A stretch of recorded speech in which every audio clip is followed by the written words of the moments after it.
on the News Channel 5 network. This is Score on Business. Hey, welcome to Score on Business. I'm Pete Hendricks, a serial entrepreneur, and your host for today. Score has many resources to help you succeed with your business. Check out our website at scorenashville.org. Okay, our first guest today is Joanne Eckton. Joanne, thank you for being here. Pete, I'm honored to be part of this. Thank you.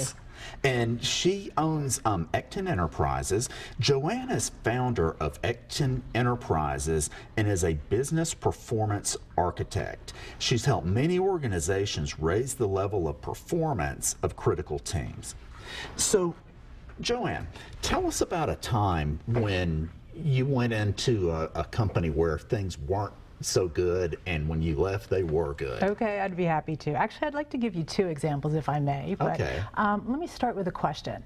How many people have you met who are in jobs that they can't wait to get out of? They can't wait to escape. They want to quit. They want to start a business. They want to retire. They just want to get out, right? A lot. Most people you meet, right? If you look at statistics, it's terrible. Yeah, only 70%. Exactly. Yeah. Exactly. So in a situation like that, you're not going to get your best performance out of your team.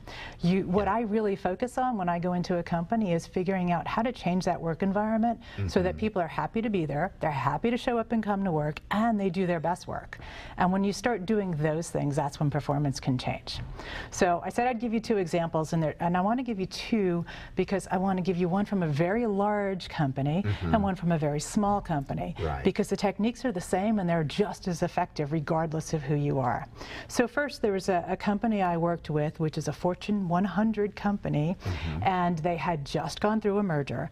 And so imagine the culture after a merger where everybody's unsure of what's going to happen. People were being laid off. Some of the really good, talented people were leaving. The people who were staying were nervous about what was going to happen. And, you know, it really just wasn't a good situation. So I was working with the technology department in this company, and that department was at the time about 200-300 people. And what we started with was we got very clear on what the top 5 priorities for that department were. So what was the impact we needed that team to have? And impact is actually kind of the core center of this framework I've developed over the years, which is about how to maximize teams. And so once you're clear on your impact, what is it that we need to do? What are we going to accomplish? And you've heard people talk about it in terms of businesses with visions and mission statements and those sorts of things. Every team should have a measure of what impact they are going to have on the business. Every team should have that. Once we'd laid out those 5, what we did was we started aligning people to each of those 5 major programs. And surrounding the impact, the rest of the framework, there's 5 tenets. The first is about communication.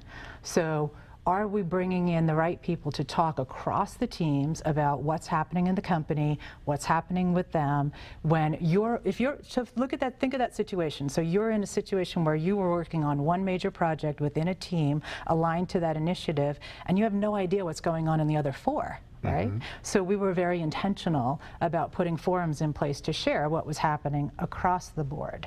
And so communication was very key at that point, and throughout any life cycle of a company, but especially when there's all that kind of uncertainty. So that was one of them. The other was collaboration. So like I mentioned, these were technical initiatives. These were things that the technical teams needed to do, but technical teams exist to serve the business. And so we brought the business partners in and formed alliances so where they could collaborate together and work on problems together. So that was the second construct. Okay. The third was we started looking at each person individually. Each person, and I know you know this, is each person has their own strengths, their own talents. How do you know what they are? Right? So you have those conversations, you talk to people about where they belong and how do you maximize them inside that team. And I mentioned the concept, and we all know it's really important for businesses to have this mission statement, that we want to get alignment on this mission statement, but each individual has their own. They have their own mission statement. So how many times have you heard of a leader in a company who thinks they have a really key resource who's aligned with them on their mission and is surprised when they decide to leave? And it's not necessarily because they weren't aligned, it was because they had their own motivations of things they wanted to do.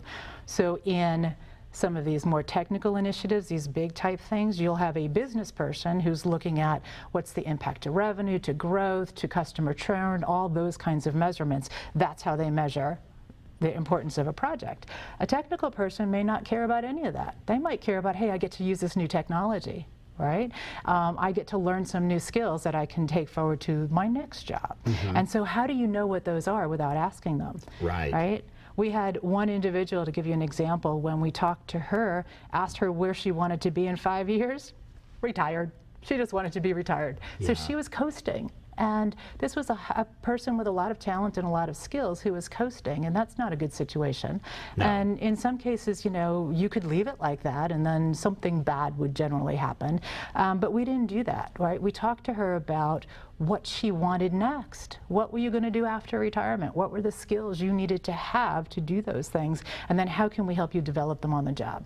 And she went on to lead the company's first multi-million-dollar Agile project because we had given her that alignment to her own personal goals. So pulling out individuals and understanding what's important to them, that's a key tenet, right? So I think now I've done 3. Okay, and before you go to the next one, let us take a quick break. Okay. And so when we come back, we're going to go to the 4th tenet. All right. Remember, check out scorenashville.org. We'll be right back.